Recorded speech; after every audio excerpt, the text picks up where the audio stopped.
Imagine करो कि तुम्हारा 29 साल का ब्रेन तुम्हारी 11 साल की बॉडी के अंदर ट्रैप हो जाए और यहाँ पर तुम्हारा सिर्फ एक ही मकसद है, तुम्हें एक साइकोपैथ किलर से अपनी मॉम और अपनी चाइल्डहुड फ्रेंड को बचाना है। और हाँ, ये कोई नॉर्मल टाइम ट्रेवल स्टोरी नहीं है, बल्कि यहाँ पर तुम्हारी एक गलती तुम्हारे सबसे करीबी बंदे को तुमसे छीन लेगी। तो ये है अपनी इरेज की कहानी, जिसने से 12 एपिसोड के अंदर ही अपने को एनी वर्ल्ड का one of the greatest psychological thriller दिया है। तो ये कहानी है अपने 29 साल के सातोरू फुजिनिमा की, जो एक स्ट्रगलिंग मांगा आर्टिस्ट होता है। और सारे एडिटर उसकी मांगा को ये बोल के रिजेक्ट कर देते हैं कि उसकी मांगा में एक्चुअल इमोशंस नहीं है, और इसलिए अपने सातोरू अपने रेंट और अपने एक्सपेंसेस के लिए एक पिज्जा डिलीवरी शॉप में पार्ट टाइम डिलीवरी का काम करता था। और उसी शॉप पे एक और लड़की भी थी जो उसी के साथ डिलीवरी का काम करती, जिसका नाम था आयरी। अपने सातोरू और अपने आयरी की कभी भी एक्चुअल कन्वर्सेशन नहीं हुई थी। अपनी आयरी हमेशा सातोरू को सिर्फ एक ही लाइन बोलती थी कि रास्ते में पिज्जा मत खा लेना। और इसी वजह से अपने सातोरू को लगता था कि अपनी आयरी एक बहुत ही अजीब और बचकान किस्म की लड़की है। बट एक दिन अपनी डिलीवरी पर जाते वक्त अपने सातोरू को एक ब्लू बटरफ्लाई दिखती है, जो कि काइंड ऑफ एक अलार्म और संकेत होता है कि उसकी रिवाइवल एबिलिटी ट्रिगर होने वाली है। जैसे अपने सातोरू की रिवाइवल ट्रिगर होती थी, वो 1 से 5 मिनट के बीच में टाइम में पीछे चले आता था। और जैसे अपने सातोरू टाइम में पीछे आता था, वो अपने आसपास नोटिस करना शुरू करता था, क्योंकि उसके आसपास कोई बहुत बड़ी दुर्घटना होने वाली होती है। और उस दिन में जैसे उसे वो बटरफ्लाई दिखती है, वो टाइम में पीछे आता है और वो नोटिस करता है कि एक ट्रक बहुत ही स्पीड में चलता चले आ रहा है और एक लड़के को ठोकने वाला है। और अपना सातोरू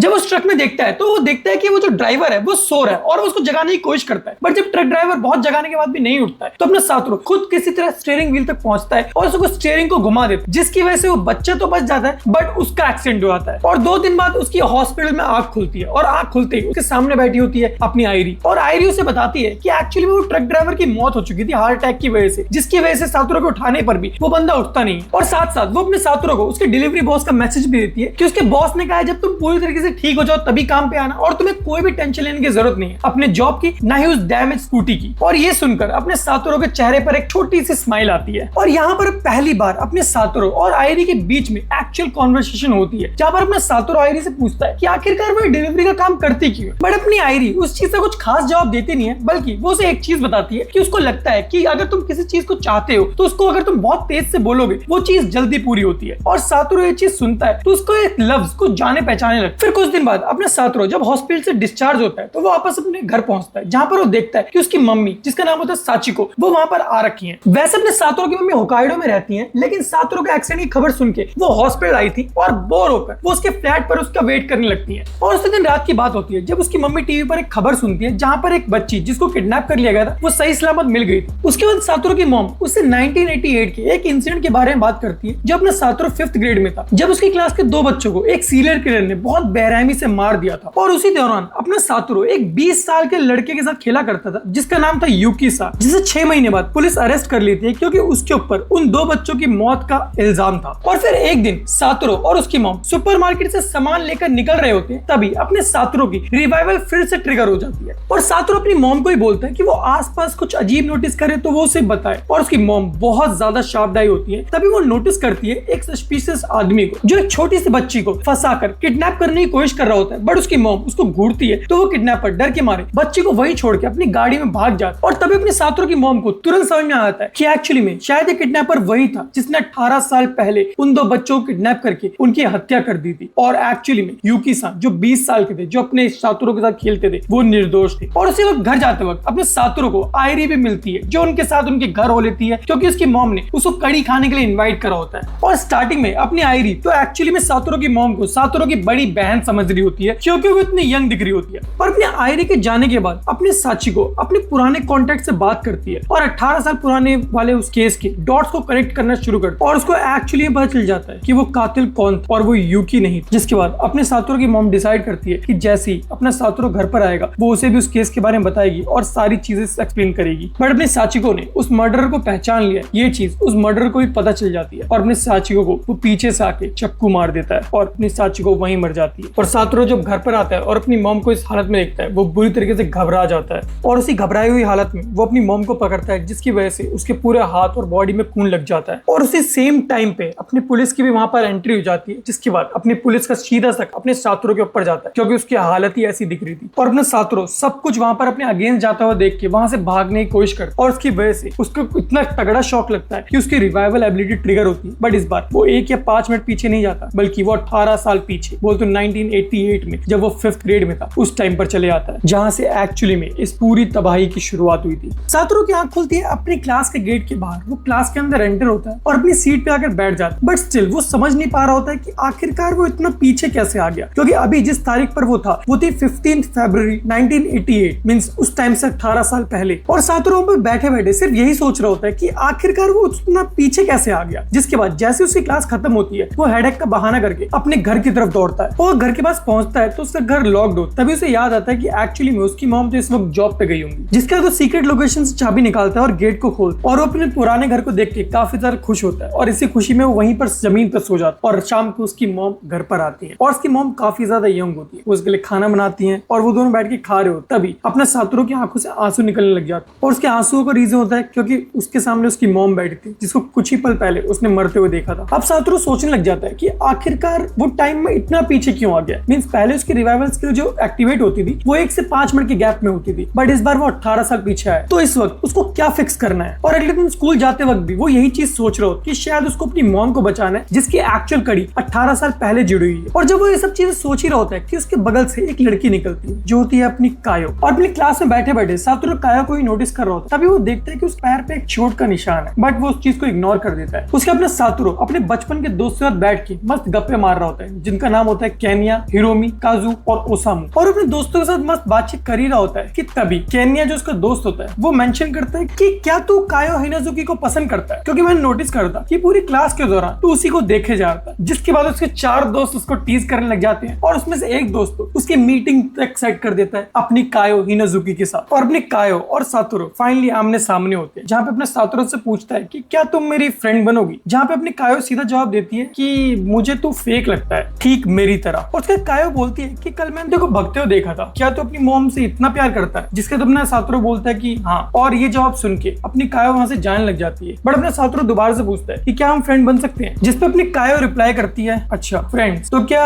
तुम मेरे लिए किसी की जान ले सकते हो। और ये सुन के अपना सातोरू शॉक हो जाता है, जिसके बाद अपनी कायो वहां से चली जाती है। बट सातोरू को एक्चुअली में अब थोड़ा सा रियलाइज हो रहा है कि अपनी कायो की डेथ के पहले भी उसके साथ कुछ चल रहा था जो शायद किसी को भी नहीं पता था, और यहाँ पर उसको यही पता करना है। और तभी ये पूरा सीन जहाँ पे सातोरू और कायो बात कर रहे होते हैं, पीछे से बैठ के देख रहा होता है अपना यूकी। फिर नेक्स्ट डे इसके सारे ही दोस्त अपने सातोरू से पूछ रहे होते हैं उसकी मीटिंग के बारे में, और सबके क्वेश्चंस को देख के अपना सातोरू थोड़ा सा नर्वस हो रहा होता है। बट उसका दोस्त केन्या किसी तरह टॉपिक चेंज करके उसको बचा लेता है। बट केन्या को हल्का हल्का शक होने लग जाता है अपने सातोरू के ऊपर, क्योंकि केन्या नोटिस कर लेता है कि सातोरू के बिहेवियर में थोड़ा सा चेंजेस है, बट क्या चेंज है वो उसको पता नहीं होता। बट केन्या और सातोरू एक्चुअली बहुत ज्यादा क्लोज होते हैं। उसके घर पर जाके अपने सातोरू सारे एसेस पढ़ रहा होता है जो उसके क्लासमेट्स ने लिखे होते हैं, जिसमें वो अपने कायो का ऐसे पढ़ता है, जिसमें कायो ने अपनी लोनलीनेस के बारे में लिखा होता है और वो क्या करना चाहती है। मींस वो अकेला रहना चाहती है, वो चाहती है पूरे दिन सोए। उसके ऐसे को पढ़ के ऐसे लग रहा था कि वो बहुत ज्यादा तकलीफ में है। जिसके अपने सातोरू अपनी मॉम से बोलता है कि मॉम क्या मैं अपने बर्थडे पे अपने दोस्तों को पार्टी के लिए बुला सकता हूँ। तो उसकी मॉम बोलती है कि कितने दोस्त तुम्हारे। तो अपने सातोरू बोलता है कि 5 दोस्त, और यहाँ पर वो अपने कायो को भी इंक्लूड कर रहा होता है। और उसकी मॉम इस चीज पे एग्री कर जाती है, बट उसकी मॉम को शक होता है कि एक्चुअली में इसके तो सिर्फ 4 दोस्त हैं। उसकी मॉम पूछती है उससे कि क्या तुम्हारी कोई गर्लफ्रेंड भी है, जिसको अपना सातोरू सोने की एक्टिंग करके इग्नोर कर देते। फिर नेक्स्ट डे अपने को स्कूल का सीन दिखाया जाता है जहाँ पे अपना सातोरू अपना जल्दी जल्दी बैग पैक कर रहा होता है और उसके दोस्त उसको उकसा रहे होते हैं कि अपनी कायो निकल चुकी है, देखो उसका पीछा करना चाहिए। बट फिर भी अपना सातोरू बहुत स्लो मूव कर रहा होता है, क्योंकि उसको एक्चुअली पता होता है कि अपनी कायो इतनी जल्दी घर नहीं जाती है। वो बेसिकली एक पार्क में जाती है और वहां पर रात होने का वेट करती है। जिसके बाद अपने सातोरू को थोड़ा बहुत समझ में आ रहा होता है कि शायद से अपनी कायो की जो मॉम है वो उसको असॉल्ट करती है। जिसके अपना सातोरू अपने कायो से उसको पार्क में मिलता है और उससे दोबारा से पूछता है कि क्या हम दोस्त बन सकते हैं, बट हाँ मैं किसी को मार नहीं सकता। जिसके अपनी कायो बोलती है तो इतनी एक्टिंग क्यों कर, मतलब तू एक्ट करता है ना स्माइल करने का। जिसके अपने सातोरू रिप्लाई करता है कि हाँ मैं एक्ट करता हूँ, क्योंकि मैं चाहता हूँ कि लोग मुझे हेट ना करे, लोग मुझे फ्रेंड माने, और इसके लिए मुझे एक्ट करना पड़ता है। जिसके बाद फाइनली उन दोनों की थोड़ी बहुत बातचीत होती है और वो फ्रेंड काइंड ऑफ बिहेव करने लगती है। जिसके बाद अपना सातोरू उसको अपने बर्थडे के लिए इन्विटेशन देता है, बट अपनी कायो मना कर रही होती है क्योंकि वहां पर बहुत सारे लोग होंगे। जिसका अपना सातोरू बोलता है कि मैंने अभी किसी को इन्वाइट नहीं करा है, तुम्हें मैं पहला इन्विटेशन दे रहा हूँ। जिसको सुन के अपनी कायो थोड़ी सी खुश होती है और उसके चेहरा ब्लश करने लगता है, और अपने सातोरू को बोलती है कि तेरे हाथ में ग्लव्स नहीं है तो ठंड नहीं लग रही। अपना सातोरू बोलता है कि लग तो रही है, और उसके बाद अपनी कायो उसके हाथ को टच कर देती है और वो टच करके वहां से तुरंत भाग जाती है। और फिर सातोरू को वहां पर याद आता है कि एक्चुअली में अपनी कायो की डेथ यहीं पर हुई, और वो डिसाइड करता है कि वो कायो को कभी भी इस पार्क में अकेला नहीं छोड़ेगा। अगले दिन अपने सातोरू के स्कूल का सीन दिखाया जाता है जहां पर उन सब लोगों को स्केटिंग कॉम्पिटिशन में पार्टिसिपेट करना होता है, और अपने सातोरू को जिसके साथ पेयर करा गया होता है वो बंदा नेशनल लेवल चैंपियन होता है। और ऑब्वियसली सभी लोग उस चैंपियन को चेयर कर रहे होते हैं, बट अपनी कायो चेयर करती है अपने सातोरू को। उससे पूछती क्या तुम जीत सकते हो? अपना सातोरू बोलता है मुझे पता नहीं, बट मैं अपना पूरा ट्राई करूंगा। और उन दोनों की रेस शुरू होती है और वो रेस बहुत ही ज्यादा क्लोज चल रही होती है, जिसका सिंपल सा रीजन है कि एक्चुअली में अपना सातोरू एक 29 साल का बंदा है, तो वो ऑब्वियसली उस छोटे 10 साल के बंदे से ज्यादा फास्ट होगा। जिसके बाद अपना सातोरू जानबूझ के उस रेस को हार जाता है, क्योंकि ऑब्वियसली उस बंदे ने पूरे दिन रात ट्रेनिंग करी होती है इस रेस के इस मोमेंट तक पहुंचने के लिए, और इनडायरेक्टली अपना सातोरू इस रेस को चीटिंग करके जीत रहा होता है, तो इसलिए अपना सातोरू हार जाता है। बट दूर से ये सारी ही चीज उसका दोस्त केन्या देख रहा होता है। रेस हारने के बाद अपना सातोरू जब अपने कायो के साथ बात करने जाता है, तो अपनी कायो को पता चल चुका होता है कि वो जानबूझ के इस रेस को हारा होता है, जिसकी वजह से वो उसको झूठा बोल के उससे बात करना बंद कर देती है। अपना कायो उससे उसकी बर्थ डेट पूछने की ट्राई करता है, बट वो नहीं बताता। और अपना सातोरू अपने कायो की बर्थ डेट इसलिए जानना चाह रहा होता है क्योंकि अपनी जब कायो की डेथ हुई थी तब वो एक्चुअली में 10 साल की थी और वो 5th ग्रेड में भी थी, जिसका मतलब है कि उसका बर्थडे मार्च में ही होना चाहिए। जिसके अपना सातोरू डिसाइड करता है कि वो चुपके से जाके अपने टीचर के रजिस्टर में उसके डेट ऑफ बर्थ देखेगा, और वो ऐसा करने के लिए चला भी जाता है, बट उसका टीचर उसको पीछे से पकड़ लेता है। जिसके बाद अपना सातोरू उसको सब कुछ बता देता है कि एक्चुअली मैं यहाँ पे अपने कायो की डेट ऑफ बर्थ जानने के लिए आया था, और उसका टीचर उसके हाथ में रजिस्टर थमा देता है और बोलता है कि तुम खुद देख सकते हो। जिसके बाद अपने सातोरू को पता चलता है कि उसका और अपने कायो का बर्थडे बिल्कुल सेम है, बोलते 2 मार्च, जिसका मतलब है कि अपने कायो की डेथ नेक्स्ट 11 डेज के अंदर होने वाली है, क्योंकि आज थी 19 फरवरी। उसका अपना सातोरू दोबारा से उस प्लेग्राउंड में पहुंचता है जहां पर उसको हमेशा कायो मिलती थी, बट यहाँ पर इस वक्त कायो नहीं थी, बट उसको यहाँ पर कोई और मिलता। यहाँ पर उसको मिलता है अपना यूकी, जिसके साथ बचपन में अपने सातोरू खेला करता था और जिसके ऊपर अपनी कायो और बाकी बच्चों के मर्डर का इंजाम था। और वो उसके घर जाता है और थोड़ी बहुत बात करता है, फिर वापस अपने घर के लिए निकल जाता है। बट वो अपने घर में पहुंचता है तो उसका डोर लॉक्ड होता है और उसको चाबी भी नहीं मिल रही होती। तो अपने घर के पीछे की साइड जाता है तो वहां पर वो देखता है कि अपने कायो का बैग खुला पड़ा हुआ है, उसकी सारी किताबें बिखर रखी हैं और उसके ग्लव्स भी जले पड़े हैं। जिसके बाद वो देखता है कि सामने एक स्टोर रूम टाइप ऑफ है। वो स्टोर रूम को खोलता है तो उसके अंदर अपनी कायो पड़ी होती है और वो बहुत बुरी हालत में होती है। मींस उसकी बॉडी पे बहुत सारे चोट के निशान होते हैं, ऐसा लगता है कि उसको किसी ने बहुत ज्यादा मारा है। अपना सातोरू कायो के पास जाने की कोशिश करता है, बट कायो चिल्ला के उसको बोलते कि वहां से चले जाओ, और उतने में अपनी कायो की मॉम पीछे से आती है जो सातोरू को धक्का देती है और कायो को वहां से लेके जाने लग जाती है। बट अपना सातोरू बहुत गुस्से में फिर पूछता है कि कायो तुम्हें हुआ क्या है? जिसके बाद कायो रिप्लाई करती है कुछ नहीं, मैं गिर गई थी। उसके बाद अपनी कायो के घर का सीन दिखाया जाता है जहाँ पर उसकी मॉम उसका मुंह पानी में डुबो रखा था ताकि उसके मुंह पे जो चोट के निशान है वो सब ठीक हो जाए, क्योंकि 2 दिन बाद उसको वापस से स्कूल जाना था। फिर अपने को 22 फैब का सीन दिखाया जाता है जहाँ पर अपना सातोरू सबसे पहले अपनी क्लास में आ गया होता है और वो वेट कर रहा होता है अपनी कायो के आने का, बट कायो नहीं आई होती है। और बहुत देर तक वेट करने के बाद भी जब पूरी क्लास में बच्चे आ जाते हैं स्टिल कायो नहीं आई होती है, और फिर उनकी क्लासेस शुरू आती है। बट क्लास शुरू होने की बहुत देर बाद कायो गेट के अंदर एंटर होती है और अपना सातोरू दोबारा से चोट के निशान देख लेता है अपने कायो के ऊपर। जिसके बाद वो ये सेम चीज डिस्कस करता है अपने टीचर के साथ, बट उसके टीचर को ऑलरेडी पहले से पता होता है ये सारी चीजों के बारे में, और उसको ये चीज 1 साल पहले से पता होती है।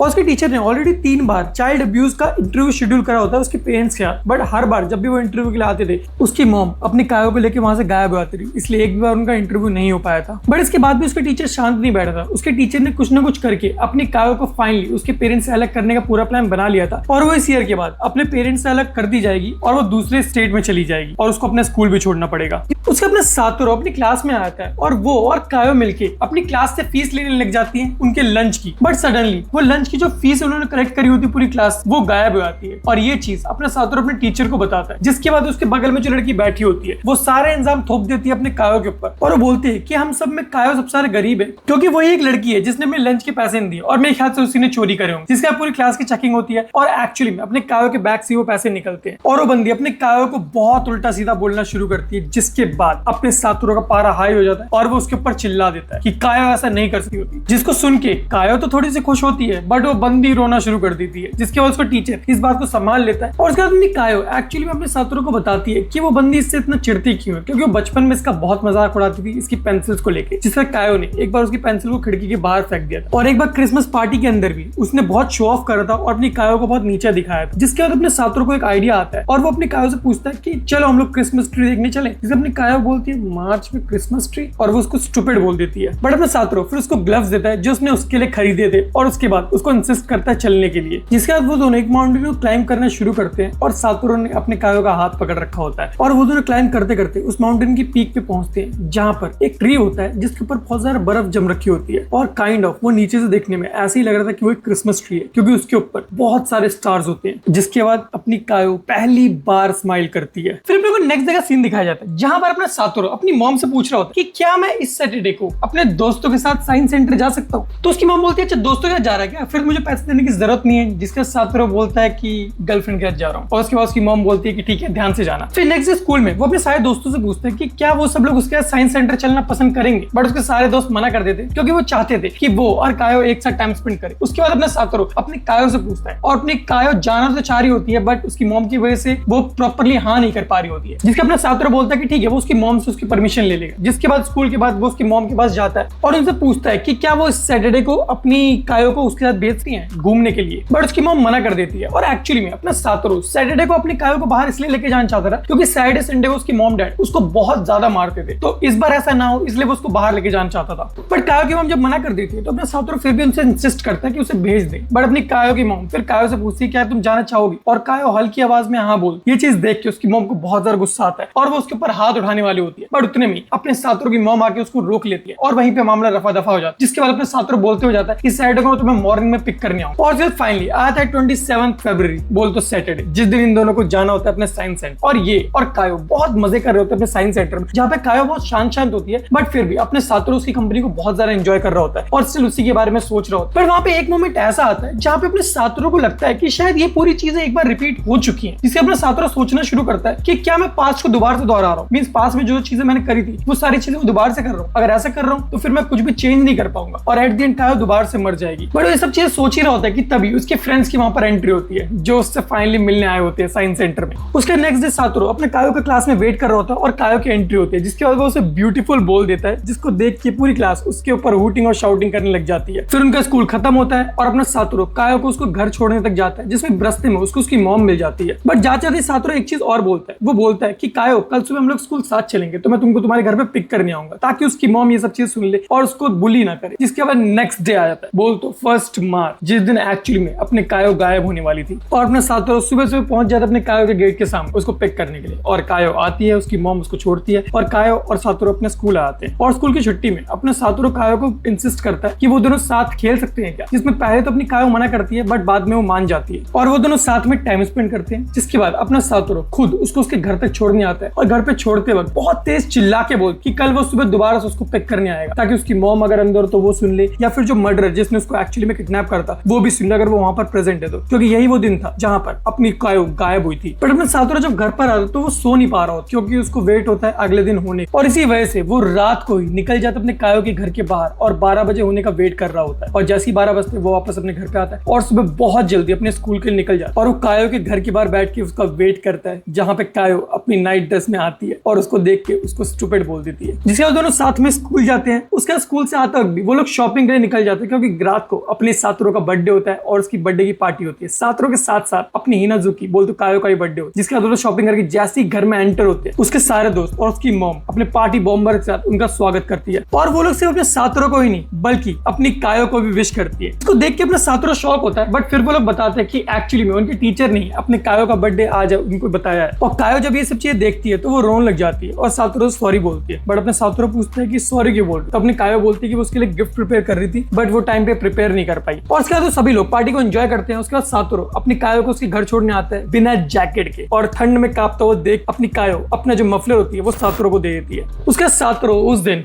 बिल्कुल चैन की नींद सोता है और इसी वजह से वो सुबह स्कूल के लिए थोड़ा सा लेट पहुंचता है, बट फिर भी वो टाइम पे पहुंच जाता है। बट तभी उसको पता चलता है कि कायो आज स्कूल आई ही नहीं है, बोल तो वो एब्सेंट है। और ये चीज देख के अपना सातोरू बहुत ज्यादा डर जाता है और जैसे स्कूल खत्म होता है अपना सातोरू भागते हुए सीधा कायो के घर पे जाता है और उसके घर में बहुत नॉक करता है बट अंदर से कोई जवाब नहीं आता। वो उस कैबिनेट को भी चेक करते जिसमें लास्ट टाइम उसको कायो मिली थी, बट वहां पर भी कायो नहीं होती। बट वहां पे अपने सातोरू को एक बंदे के फुटस्टेप दिखते हैं, जिसके बाद वो सोच रहा होता है कहीं कल कायो के साथ कुछ हो तो नहीं गया। और तभी अपने कायो के घर के अंदर का सीन दिखाया जाता है जहाँ पर एक बंदा अपनी कायो की मॉम से बोल रहा होता है कि हमको ऐसा नहीं करना चाहिए और उन्हीं के साइड में अपने कायो की बॉडी पड़ी हुई होती है। और अपना सातोरू इसी सदमे में 2 दिन तक स्कूल नहीं आता, बट उसकी मॉम उसको समझाती है कि तुम्हें स्कूल जाना चाहिए और अगली बार से कोई भी चीज तुम्हें तंग करे तो उसको तुम शेयर कर सकते हो अपने दोस्तों के साथ, क्योंकि अकेले तुम कितना ही कुछ ही कर लोगे। जिसके बाद 2 दिन बाद अपना सातोरू स्कूल जाता है और उसका टीचर उसको बताता है कि एक्चुअली में अपनी जो कायो है वो अपनी ग्रैंड मदर के यहाँ रहने गई है, इस वजह से वो नहीं आ रही है स्कूल। बट ये सब कुछ एक झूठ था क्योंकि टीवी में ऑलरेडी उसके मिसिंग होने की रिपोर्ट आने लग गई थी। और एक दिन स्कूल से आते वक्त अपने सातोरू अपने कायो की मॉम को देखता है कि वो एक गार्बेज बैग बाहर फेंकने आई है। जिसके बाद अपना सातोरू धीरे धीरे उस गार्बेज बैग की तरफ बढ़ता है। तब वो देखता है कि एक्चुअली में उसमें वही गिफ्ट था जो अपने कायो अपने सातोरू के लिए बना रही थी। बेसिकली वो एक ग्लव्स बुन रही थी अपने सातोरू के लिए। और ये चीज देख अपने सातोरू का दिमाग खराब होता है और वो चिल्लाते हुए भागना शुरू करता है रोड के ऊपर। बट सडनली उसके बाद कुछ होता है और उसकी आंख खुलती है 2006 में, बोलते वो करंट टाइम में वापस आ चुका होता है, जहाँ पर पुलिस उसके घर के बाहर खड़ी होती है और वो उसको ढूंढ रही होती है। और तब अपने सातुर को पता चलता है कि एक्चुअली में उसने 18 साल पहले आके कुछ भी चेंज नहीं करा, मींस सब कुछ वैसे का वैसे ही है। और यहाँ बचते बचाते हुए अपने सातुर की इस तरह एक ब्रिज के नीचे पहुंचता है और वो बैठ के सोच रहा होता है कि आखिरकार उसने गलत क्या करा, मींस ये सब चीजें क्यों हो रही है। उसकी मॉम को क्या कातिल के बारे में पता चल गया था, और उसकी मॉम का पर्स और बैग कहाँ था जब वो उस स्पॉट पे पहुंचा था। और ये सब चीज सोच के उसका दिमाग काम करना बंद कर देता है और वहीं पर सो जाता है। उसके बाद सुबह सुबह वो एक रेस्टोरेंट में आता है कुछ खाने के लिए, बट वो बहुत थका हुआ होता है। तभी अपनी जेब से फोन निकालता है, तब उसको दिखता है अपने मैनेजर बोलते जहाँ पर वो काम करता है उसका नंबर, और वो उसके घर पहुंच जाता है। बट उसका मैनेजर उसको धोखा दे देता है और वो पुलिस को बुला देता है। और जैसे अपने साथरों को ये चीज पता चलती है, वो वहां से भागने का ट्राई करता है और रास्ते में उसको मिलती है अपनी आयरी, और वो आयरी के साथ उसके घर पे आ जाता है। और उसे घर पर आके अपनी आयरी से उसको पता चलता है कि एक्चुअली में अपने जो कायो है उसकी डेथ एक्चुअली में 1 मार्च को नहीं बल्कि 3 मार्च को हुई, जिस दिन गर्ल फेस्टिवल डे होता। और तब अपने साथरों के दिमाग में सिर्फ एक ही चीज चल रही थी कि वो क्या उसको बचा सकता था, और अगर वो एक बार टाइम में और पीछे चले जाए तो इस बार वो उसको डेफिनेटली बचा लेगा। और इसके साथरों अपने आयरी के घर पे सो आता है, और सुबह सुबह जब उसकी आंख खुलती है तो वो देखता है कि अपनी आयरी जा चुकी है, पर उसके लिए एक नोट छोड़ के गई कि क्या उसको करना है घर पर और कितने बजे उसकी मॉम डैड आते जाते हैं। बट अपनी आयरी जो अपने काम से वापस घर की तरफ निकल रही होती है तो अपने को दिखाया जाता है कि एक्चुअली जो उसका जो मैनेजर है वो किसी एक बंदे से बात कर रहा है, और वो थोड़ा सा सस्पिशियस तो लग रहा है, बट उसका चेहरा नहीं दिखाया जाता। जिसे अपनी आयरी एक पिज्जा लेके अपने घर की तरफ निकल जाती, और ये पिज्जा ऑब्वियसली अपने सातुरो भाई के लिए। पर अपने सातुरो भी अपनी इन्वेस्टिगेशन कर रहा होता है, क्योंकि वो भी जानना चाह रहा होता है कि एक्चुअली में असली खूनी है कौन। बट इसी प्रोसेस में जब वो अपने आयरी के घर में घुस रहा होता है तो ये चीज देख लेता है अपनी आयरी का मैनेजर, जिसके बाद वो पुलिस को फोन करने वाला होता है। बट अपनी आयरी उसको पीछे से पकड़ लेती है, उसके फोन को तोड़ देती है और वो बोलती है मैं तुम पे ट्रस्ट करना चाह रही थी बट तुम ट्रस्ट के लायक नहीं। जिसके बाद उसको एक घुसड़ मारती है और वो अपने सातुरो दोबारा से ब्रिज के नीचे आते हैं, जहां पर अपनी आयरी उससे सॉरी बोल रही होती है। बट अपने सातुरो से बोलता है कि तुम्हारी कोई गलती नहीं है, बट तुम मेरे ऊपर बिलीव क्यों कर रही। जिससे अपनी आयरी उसकी बैक स्टोरी बताती है कि उसके पापा को भी एक बार ऐसे फंसा दिया गया था एक चॉकलेट की चोरी के इंजाम में, जिसके बाद उसकी मम्मी और उसके पापा का डिवोर्स हो गया था, क्योंकि उसके पापा के ऊपर किसी ने बिलीव नहीं करा। बट ये पूरा का पूरा इंसिडेंट अपनी आयरी ने देखा था, जिसकी वजह से वो अपने सातुरो के ऊपर बिलीव करना चाह रही है, क्योंकि शायद सातुरो भी उसी कंडीशन में जिस कंडीशन में आयरी थी एक टाइम पर। और उसके अपनी आयरी अपने सातुरो के लिए कुछ कपड़े लाने के लिए अपने वापस घर जाती है और वो कुछ सामान पैक कर रही होती है। बट तभी वो देखती है कि उसके फोन पे एक मैसेज आ रखा है, और वो मैसेज आया होता है अपने सातुरो की मॉम के फोन से, जिसको देख के वो शॉक हो जाती है। बट तभी वो मुड़ती है तो देखती है उसके पूरे घर में आग लग रखी है। और ये चीज अपने सातुरो को पता चल जाती है, और ये भी पता चल जाता है कि आयरी अपने घर के अंदर है। और उसके बाद सातुरो बिना कुछ सोचे समझे अपनी आयरी को बचाने के लिए उस जलती हुई आग में उसके घर में घुस जाता है, और वो अपनी आयरी को ढूंढ भी लेता है और उसको लेके आ रहा होता है। बट अपनी आयरी के बीच में हल्की सी आंख खुलती है और वो अपने सातुरो के जेब में अपना फोन डाल देती है। बट अपने सातुरो के अंदर इतनी हिम्मत या फिर इतनी ताकत नहीं होती है कि वो अकेले अपनी आयरी को बाहर लेके जाए, बट फिर भी वो ट्राई कर रहा होता है। बट तभी वो देखता है कि उसका मैनेजर भी उस घर के अंदर आ गया और वो उसकी हेल्प करता है आयरी को बाहर निकालने में। जिसे उसका मैनेजर बोलता है कि मैं यहाँ से आयरी को बाहर ले जाऊंगा और सीधा क्रेडिट भी, बट तू एक चीज कर सकता है, तू यहाँ से बच के भाग सकता है। जिसके बाद अपना सातुरो वहां से निकल जाता है और वो अपनी जेब से फोन निकालता है, और तब वो उस मैसेज को पढ़ता है, और तब उसे पता चल कि एक्चुअली उस किलर ने अपने सातुरो को फंसाने की कोशिश करी होती है अपनी आयरी को जान से मार के।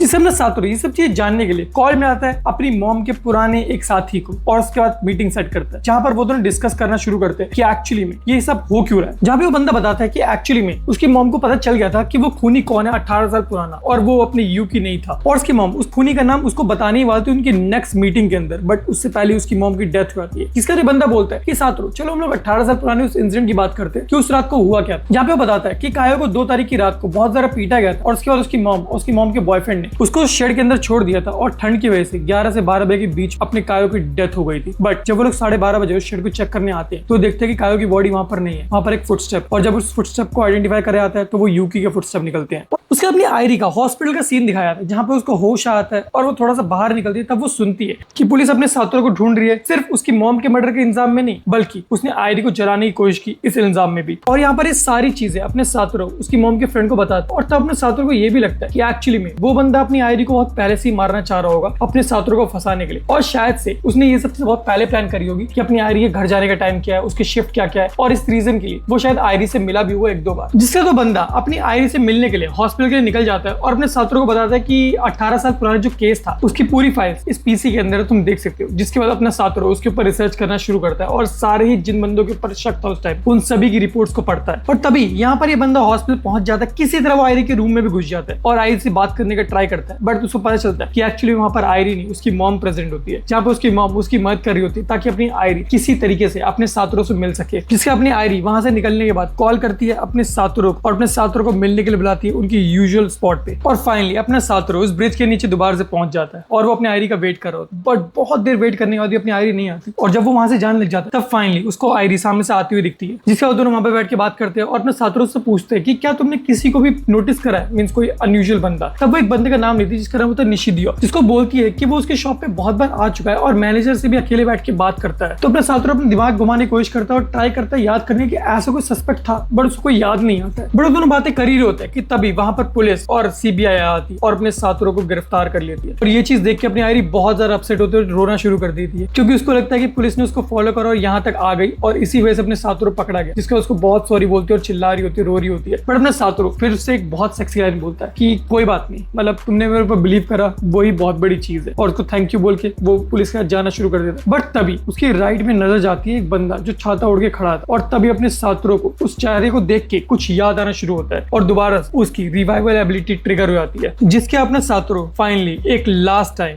दोबारा से पास्ट में चले आता है। और इस बार उस दिन पे जाता है ये जिस दिन ये अपनी कायो को लेके साइंस सेंटर गया होता है, जब इसके दोस्तों की भी वहां पर एंट्री होती है। तभी उसी वक्त केन्या एक बुक के बारे में मेंशन करता है अपने सातोरू को, जो सातोरू को एक्चुअली पता नहीं होती, जो केन्या ने उसको रीड करने के लिए दी होती। जिसे अपने सातोरू घर पर आता है, अपनी मॉम को देखता है और थोड़ा सा रोता है और बोलता है कि मैं तुमको बहुत प्यार करता हूँ, और वो उस बुक को ढूंढने का ट्राई करता है, बट उसको बुक मिलती नहीं है। और अगले दिन स्कूल में वो यही चीज आके केन्या को बोलता है कि शायद उसने वो बुक खो दी है, जिसे केन्या बोलता है कि उसने कोई बुक दी ही नहीं थी अपने सातोरू को। और वो सातोरू को बाहर बात करने के लिए बुलाता है और अपना सातोरू बाहर जाता है, जहाँ पर हमने केन्या बोलता है कि मुझे पहले से तू बहुत चेंज दिख रहा है, मींस पहले तू एक्ट करता रहा खुश होने का, बात करने का, बट अब तू जेन्युइन पर्सन दिख रहा है, जो मुझे बहुत पसंद आ रहा है। बट मैं तुझसे एक चीज जानना चाहूंगा कि आखिरकार तू है कौन, मींस तू सातोरू नहीं है या फिर कुछ तेरे अंदर चेंज हुआ है। और ये उस दिन से चेंज हुआ है जिस दिन से तूने कायो को नोटिस करना शुरू करा है। और अपना केन्या ये भी मेंशन करता है कि वो बहुत पहले से ही अपने कायो के वो सारे चोट के निशान देख चुका है, बट वो कुछ कर नहीं पाया था। बट सातोरू को इस तरह देख के उसके अंदर थोड़ी हिम्मत आई है और वो सातोरू से पूछता है कि तुम हो कौन। तो अपने सातोरू बोलता है कि मैं एक सुपर हीरो, जिसके बाद अपने केन्या हंस जाता है और अपने सातोरू एक्चुअली में सब कुछ अपने केन्या को बता देता है कि कुछ दिन बाद अपने कायो की डेथ होने वाली है और उसको कोई मर्डर कर देगा, जिसे अपने केन्या सातोरू की मदद करने का प्रॉमिस करता है। और उसके बाद फाइनली अपने 2 तारीख का दिन आता है जब अपने सातोरू और कायो का दोनों का बर्थडे होता है और वो लोग बर्थडे सेलिब्रेट कर रहे होते हैं मस्त। बट अपना सातोरू बर्थडे को बीच में ही छोड़ के कुछ काम बोल के निकल जाता है और वो आता है और यूकी के घर पे जितने व्हीकल होते हैं उन सबको पहले तो वो पंचर करता है। उसके बाप के घर की खिड़की पे एक बहुत बड़ा पत्थर फेंक के मारता है, जिससे उसकी खिड़की टूट जाती है। और वो ऐसा इसलिए कर रहा था ताकि 2 तारीख को ये जो मर्डर हुआ था उसका इल्जाम अपने यूकी के ऊपर ना आ पाए। उसके अपने सातोरू पहुंच जाता है अपनी कायो का मॉम को पीछा करने, और वो कायो की मॉम को पीछा कर ही रहा होता। तभी वो सोचता है कि कायो की मॉम को वो धक्का दे दे सीढ़ियों से ताकि वो बेहोश जाए या फिर मर जाए, उसको कोई फर्क नहीं पड़ता। बट इस केस में अपने कायो बच जाएगी, बट उसको पीछे से उसका दोस्त केन्या आके रोक लेता है। और तब अपने केन्या सातोरू को बताता है कि वो 2 दिन से उसका पीछा कर रहा है और वो देख रहा है कि कितना डेस्परेट अपने कायो को बचाने के लिए। जिसके अपना केन्या बोलता है कि तू अभी भी कुछ करके आया ना इससे पहले। तो अपना सातोरू बताता है कि हाँ वो यूकी घर में पत्थर फेंक के आ जाए ताकि वहां पर पुलिस चली जाए और ये जो मर्डर होने वाला है उसका इंतजाम किसी भी तरीके से यूकी के ऊपर ना आए। उसके अपने केन्या बोलता है कि तुझे इस चीज में अकेले रहने की जरूरत नहीं है, मैंने बोला ना मैं तेरे साथ दूंगा। उसके अपने सातोरू वापस अपने बर्थडे पार्टी में आता है और वो लेके जाता है अपने कायो को उसको घर छोड़ने के लिए। बट रास्ते में जाते वक्त अपने सातोरू पूछता है कि क्या मैं तुम्हें किडनैप कर सकता हूँ, जिसके ऊपर अपनी कायो हाँ बोल देती है और वो उसको लेके आता है एक अबैंडन बस की तरफ जो बहुत पहले ही अबैंडन कर दी गई थी। और वहां पर उसको मिलता है उसका दोस्त केन्या जो उसके लिए कंबल एंड ऑयल लेके आया होता है। उसके बस में हीटर वीटर को चलाते हैं ताकि अपनी कायो वहां पे सही से रह सके। और फिर इसके अपना केन्या और अपना सातोरू वापस घर आने लग जाते हैं। बट अपना सातोरू बोलते हुए जाता है कि मैं बीच में आके चेक करते रहूंगा और मैं रात में डेफिनेटली आऊंगा, और बोलता है चाहे कुछ भी हो जाए मैं तुम्हें प्रोटेक्ट करके रहूंगा। उसके बाद अपना सातोरू और केन्या वापस घर की तरफ आने लग जाता है। और सातोरू ऐसा इसलिए करता है क्योंकि तुम लोगों को पता होगा कि 2 तारीख की रात के 11 से 12 बजे के बीच में अपनी कायो की डेथ हुई थी। उसके अपना सातोरू घर पहुंचता है और वो सोने चले जाता है अपनी मॉम को बोल के कि उसको सुबह जल्दी उठना है। बट उसकी मॉम को थोड़ा सा शक तो होता है अपने सातोरू के ऊपर क्योंकि वो इतना लेट आया होता है। और उसके बाद आधी रात को अपना सातोरू उठ के चले जाता है अपने कायो के पास। बट उसकी मॉम उसको जाते हुए नोटिस कर लेती है। अपना सातोरू पहुंचता है अपनी कायो के पास, उसके लिए वो थोड़ा सा डिनर लाया होता है, बोल तो मिडनाइट मील, जहाँ पे वो नूडल्स खा रही होती है और वो दोनों बैठ के मस्त बात कर रहे होते हैं। और उसके बाद वो वैसे ही सो जाता है। जिसका सुबह अपना केन्या आता है और वो उन दोनों को उठाता है और उसके बाद सातोरू और वो मिलके स्कूल चले आते हैं और अपनी कायो रहती है उसी बस के अंदर। और स्कूल में कायो को एब्सेंट देख के सब लोग बहुत परेशान होते हैं, स्पेशली उसका टीचर। उसके अपने दोबारा से शाम का सीन दिखाया जाता है जहाँ पर वो सब होते हैं उसी बस के अंदर। बट इस बार उन्होंने इन्वाइट करा होता है अपनी हिरोमी को भी, और वो चारों बैठ के मस्त वहाँ पे कार्ड्स खेल रहे होते हैं और बातें कर रहे होते हैं। जिसके बाद वो सभी लोग चले आते हैं और कायो वहाँ पर अकेली सो जाती। बट आधी रात को दोबारा कायो की उस वैन का गेट कोई खटखटाता है और अपनी कायो सोचती है कि दोबारा से शायद सातोरू आया होगा, बट नहीं, इस बार कोई और था और वो एक बहुत ही बड़ा बंदा था जिसने एक बैग टांग रखा था। और वो उस बस के अंदर घुस जाता है और वो इधर उधर देखता है और अपने बैग को नीचे पटकता है और उसके बाद वो जोर से एक लात मारता है कबर्ड के ऊपर। बट अपनी कायो उस कबर्ड के पीछे की साइड रहती है और कायो बहुत ज्यादा डर चुकी होती है और वो इतनी डर चुकी होती है कि कुछ बोल भी नहीं पा रही होती है और उसको पता होता है कि अगर कुछ बोलेगी तो उस बंदे को उसके बारे में पता चल जाएगा। जिससे बंदा वहां से चले जाता है और कायो उसको देखने का ट्राई करती है, बट उसने बहुत सारे कोट वोट पहन रखे थे जिसकी वजह से उसको चेहरा नहीं दिख पाती। उसके अपने को सुबह का सीन दिखाया जाता है जहाँ पे अपना सातोरू जल्दी उठता है हमेशा की तरह, बट इस बार उसकी मॉम भी उठ रखी होती है और उसकी मॉम उसके लिए लंच और ब्रेकफास्ट बना रही होती है। जहाँ पे अपना सातोरू थोड़ा शौक तो होता है, बट उसकी मॉम उससे पूछती है कि तू इतनी जल्दी जल्दी सुबह जाता कहाँ पर है, मतलब तुम किससे मिल रहे हो, तुम कुछ गलत तो नहीं कर रहे ना। बट अपना सातोरू फुल कॉन्फिडेंट बोलता है कि नहीं, जिसके उसकी मॉम उसके ऊपर बिलीव कर लेती है और अपना सातोरू फाइनली दोबारा से अपने कायो की बस की तरफ आ जाता है और उससे वहां पर मिलता है और उसके बाद वो वापस से अपने स्कूल चला रहा है। बट अपनी कायो उसको कुछ भी नहीं बताती है उस इंसिडेंट के बारे में। और जब अपने सातोरू अपने स्कूल पहुंचता है तो वहां पर वो देखता है कि उसका टीचर वो परेशान है, मींस क्योंकि 2 दिन से अपने कायो को कुछ अता पता नहीं है, उसके पेरेंट्स कॉल नहीं उठा रहे और किसी को नहीं पता कि कायो जिंदा है कि मर गई। जिसके बाद उसका टीचर अपने सातोरू को बुलाता है और उससे पूछते हैं कि क्या उसको कायो के बारे में कुछ पता है, जिसका अपना सातोरू मना कर देता है और उसके बाद उसका टीचर बोलता है कि फिर वो गई कहाँ, जिसका अपने सातोरू राय देता है कि क्यों ना हम पुलिस को भेजें उसके घर पे और या फिर चाइल्ड केयर वालों को, ताकि वो लोग पता कर सके एक्चुअली में उसकी मॉम डैड से कि आखिर में अपनी कायो गई कहाँ। जिसके ऊपर उसका टीचर बोलता है कि उसने ऑलरेडी इन्फॉर्म कर दिया है और आज रात को वो लोग जाने वाले हैं उसके घर। जिसके बाद वो लोग कायो के घर पे पहुंचते हैं, बट कायो के घर पे कोई भी गेट नहीं खोल रहा होता है। जिसका उसका टीचर किसी तरीके से उस घर पे एंटर हो जाता है और उसको पता चलता है कि एक्चुअली में उसकी मॉम उनके आने से जस्ट कुछ टाइम पहले ही वहां से भाग गई और ये सारा सीन अपना बाहर सातोरू छुप के देख रहा होता है। उसके अपने सातोरू वापस से बस के अंदर आता है और वहां पे उसके ऑलरेडी फ्रेंड्स प्रेजेंट होते हैं। जहां पर जब अपने सातोरू वहां से बस से जा रहा होता है तो अपनी कायो बताती है कि यहाँ पर एक्चुअली में कल रात को कोई आया था और सातोरू प्लीज उसको अकेला छोड़ के मत जाओ। जिसके बाद उन लोगों को वो बैग दिखता है जो एक रात पहले वो बंदा यहाँ पर छोड़ के गया और वो लोग जब उस बैग को खोलते हैं तो अपने सातोरू की आंखें फटी की फटी रह आती है, क्योंकि उस बैग के अंदर वो सारी चीजें होती है जो एक टाइम पे बोल तो 18 साल पहले अपनी कायो को मारने के लिए इस्तेमाल करी गई थी। वो स्प्रे जिससे उसकी बॉडी को फ्रीज करा गया था ताकि वो ब्रेन डेड हो जाए। उसके बाद वो सारी ही चीजें थी जो एक्चुअली में उस खूनी की को देख के अपने सातोरू बहुत ज्यादा शॉक होता है और बोलता है कि अब वो लोग यहाँ पर नहीं रुक सकते हैं। और एक्चुअली में ये जो बस है वो बस उस किलर का हाइड आउट, और वो एक रात पहले इस बस के अंदर से इसलिए आया था क्योंकि वो अपनी कायो को मारने में नाकामयाब रहा था, जिसकी वजह से बहुत ज्यादा फ्रस्ट्रेटेड था और इसीलिए उसने उस बॉक्स के ऊपर अपनी लात मारी। जिसका अपना कैन्या पूछता है कि तो अब सातोरू हमारा सेकंड प्लान क्या है, मींस अब हम लोग क्या करेंगे, हम इस बस को छोड़ देंगे। उसके बाद सातोरू उन सभी को लेकर अपने घर पे पहुंच जाता है। उसका प्लान भी होता है उसकी मॉम को बता देना और अपने सातोरू की मॉम बिना कुछ सवाल पूछे इन सबको एक्सेप्ट भी कर लेती है। जहां पर अपना सातोरू ये भी बोलता है कि कायो को क्या हम रात को यहीं पे रोक सकते हैं, जिसका उसकी मॉम ये भी एक्सेप्ट कर लेती है। बट इसकी मॉम ने पहले से ही बहुत सारे लोगों को खाना बना के रख रखा था, जो चीज अपने सातोरू को लगती है कि तुमको कैसे पता था कि मतलब मैं अपने दोस्तों को लेके आने वाला हूँ। जिसका उसकी मॉम बोलती है कि अरे मुझे आइडिया लग गया था कि तुम आज अपने दोस्तों को लेके आओगे। बट एक्चुअली बात ये थी कि उसका जो टीचर है उसने इन्फॉर्म कर दिया उसकी मॉम को कि शायद से अपनी जो कायो है उसकी जो लोकेशन है वो अपने सातोरू को पता है और शायद सातोरू उसको किसी चीज से प्रोटेक्ट कर, और जिसकी वजह से शायद वो लोग आपके पास हेल्प के लिए आएंगे तो आप उनकी हेल्प कर देना। और पहले से अपने सातोरू की मॉम को पता होता है कि अपने कायो को उसकी मॉम बहुत ज्यादा बुली करती थी और इसी रीजन की वजह से अपने सातोरू की मॉम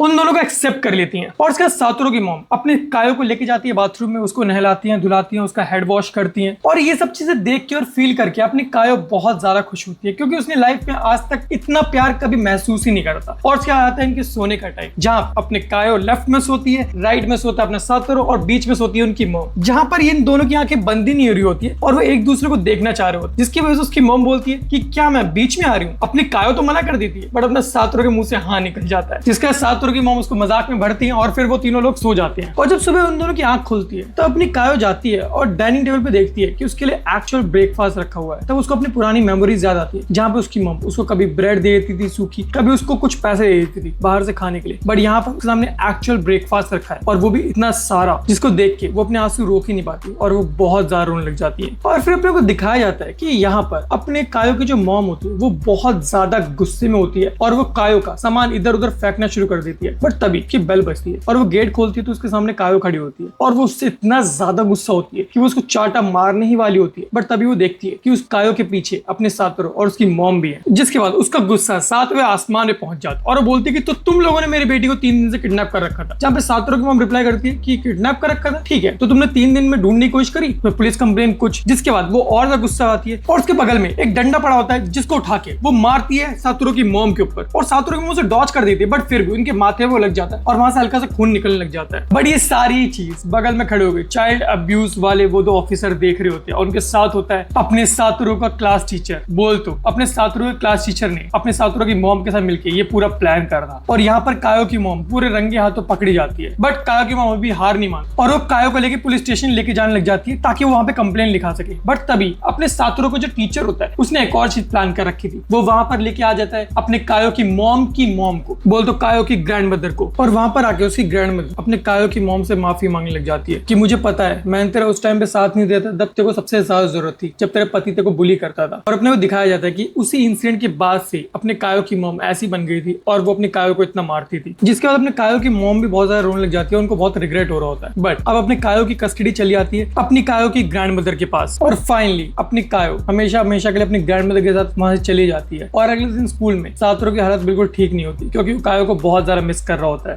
बट फिर अपने सातोरू का टीचर उसको बुलाता है और उसको शाबाशी देता है, क्योंकि उसने जो कल रात को करा था और जो इतने टाइम तक उसने अपने कायो को प्रोवाइड करा था उसकी मॉम से। जिसका उसका टीचर पूछता है कि यार इतने दिन तक तूने उसको अपने घर पे रखा था क्या? जिसका अपने सातोरू बोलता है कि नहीं, हम एक्चुअली में एक बस में छिपे थे। बट अपने सातोरू के दिमाग में अभी भी एक चीज चल रही थी, उसने अपने कायो को तो बचा लिया था, बट उन दो लड़कियों को क्या, उसमें से एक उसकी अभी भी दोस्त है और एक से उसको दोस्ती करनी पड़ेगी उसको बचाने के लिए, और वो उन दोनों को ही बचाना चाहता था। जिसके बाद वो बहुत ज्यादा टेंस्ड होता है और अपनी मॉम से पूछता है कि मॉम किसी से मैं दोस्ती कैसे कर सकता हूँ अगर मैंने उससे कोई बात नहीं करी है। और उसकी मॉम बोलती है सीधे आके उससे बात कर। जिसका अपना सातोरू प्लान बनाता है और सारी ही टाइमिंग नोट कर लेता है कि उनका कब घर जाना होता है, कब कौन सी क्लास होती है और सब कुछ। जिसके बाद वो अपने प्लान पे वर्क करना शुरू करता है, जहां पर अपनी हिरोमी जो उसकी फ्रेंड होती है उसको तो अपने केन्या उसके घर तक छोड़ देता है, और दूसरी बंदी आया का अपने सातोरू पीछा करता है जब तक वो घर तक नहीं पहुंच जाती है। बट एक दिन वो ये सेम काम कर रहा होता है कि उसकी मॉम उसको मिल जाती है और उसकी मॉम बहुत सारा शॉपिंग का सामान लेके जा रही होती है। जिसके बाद वो अपने सातोरू को रोकती है और उसको हेल्प करने के लिए बोलती है, और वो सामान बहुत ज्यादा भारी होता है और वो दोनों ही स्ट्रगल कर रहे होते हैं घर पहुंचने में। बट तभी उनका टीचर अपने गाकू मिल जाता है और वो उनको कार में लिफ्ट दे, जिसमें अपने सातोरू से सवाल पूछता है कि सेंसे आपने अभी तक शादी क्यों नहीं? जिसके बाद उसका सेंसे फपला जाता है और बोलता है कि मुझे कोई अच्छा पार्टनर नहीं मिला। जिसके अपना सातोरू उससे ये भी पूछता है कि मैं एक लड़की को अप्रोच करना चाह रहा हूँ, बट मुझे पता नहीं कि उसको अप्रोच कैसे करूं, क्योंकि मैं उसको जानता नहीं। जिससे उसका टीचर उसको राय देता है कि तू कुछ ऐसा कर जिसमें तू बहुत अच्छा है और उसमें उसको उलझा ले और उसको चार्म कर या फिर उसकी बहुत तारीफ कर। जिससे मैं सातोरू समझ जाता, बट तभी वो देखते हैं उसके टीचर की गाड़ी में कुछ निकल रहा होता है और वो उस कैबिनेट को खोल देता है और उसमें से गिरती है बहुत सारी लॉलीपॉप। उसका टीचर एक्चुअली में लॉलीपॉप का बहुत बड़ा फैन होता है। उसके बाद ये दोनों मस्त लॉलीपॉप चूसना शुरू करते हैं और उसकी मॉम को भी पकड़ा देते हैं। जिसके बाद अपना सातोरू नेक्स्ट डे स्कूल में आता है, बट अपना सातोरू अभी भी रिलैक्स नहीं होता और ये चीज अपना केन्या नोटिस कर लेता और अपना केन्या उससे बोलता है कि मुझे तेरे से जानना है कि आखिरकार अभी भी क्या ऐसा है जिसको तू बचाना चाहता है। मींस कायो तक तू मैं समझ गया था, बट अब क्या है ऐसा?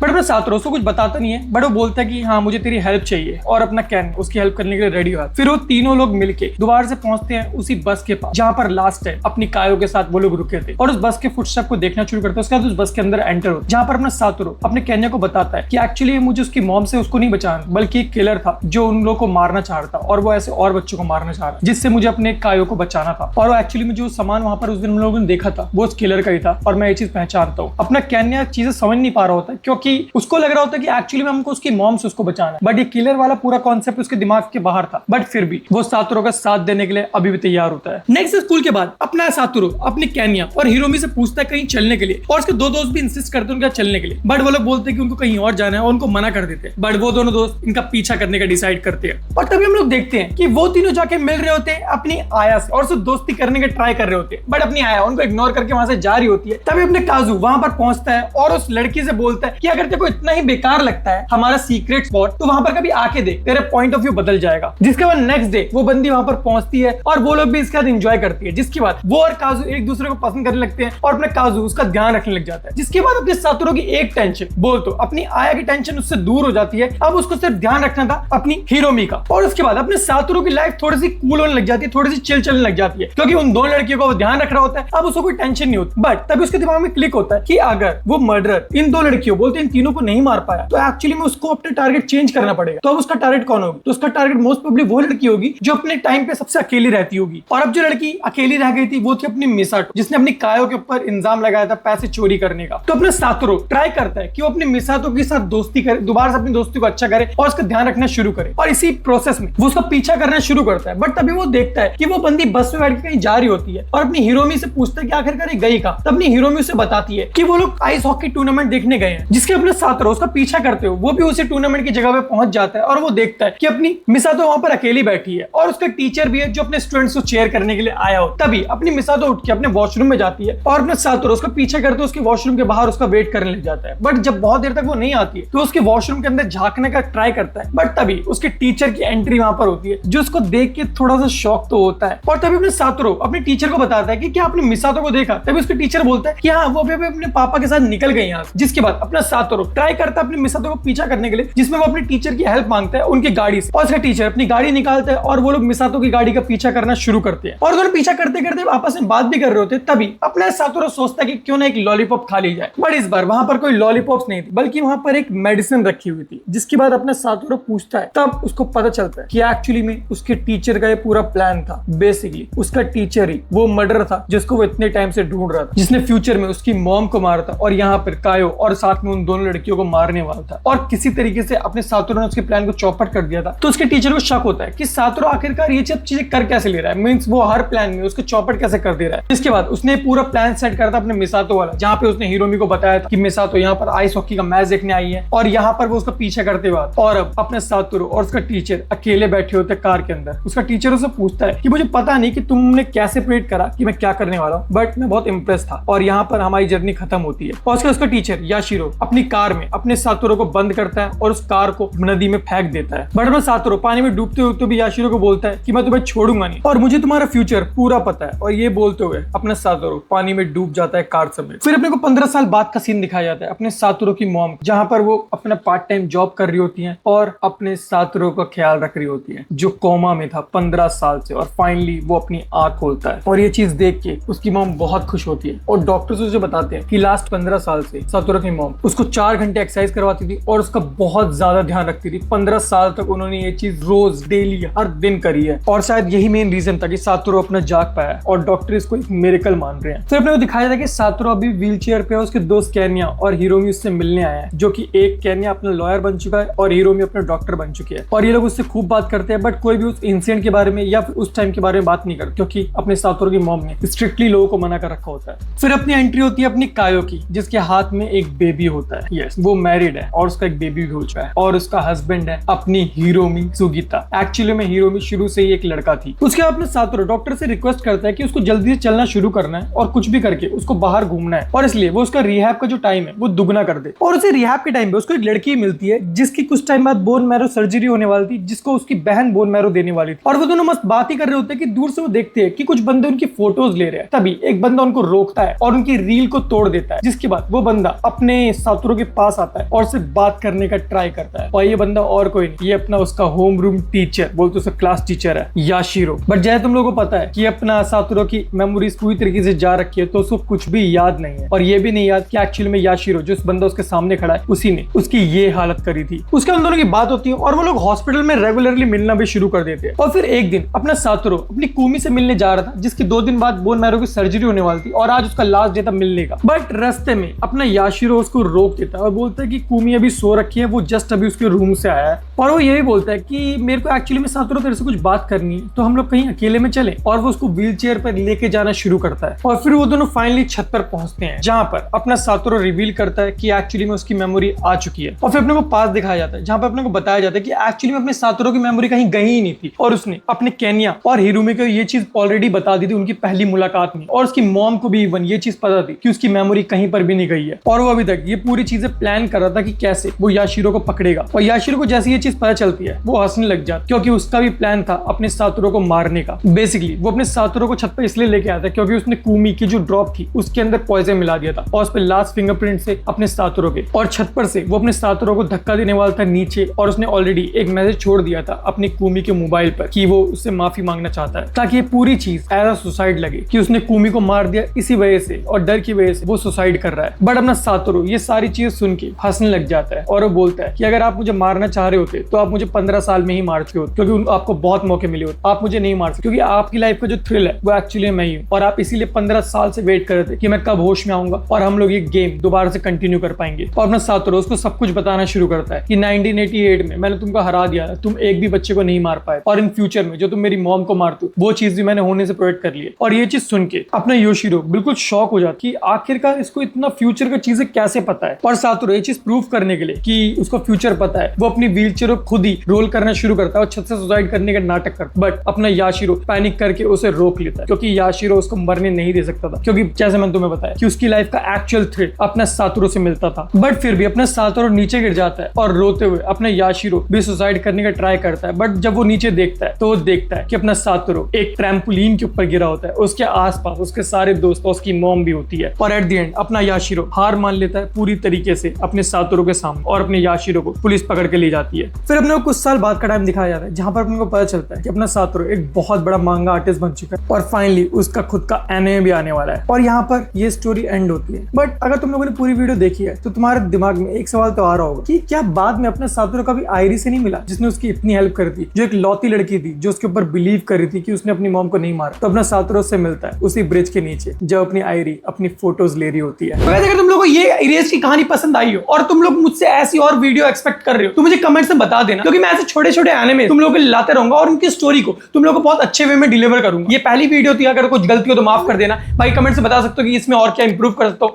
बाकी मिलते हैं तुम लोगों से नेक्स्ट वीडियो में, तब तक के लिए सायोनारा।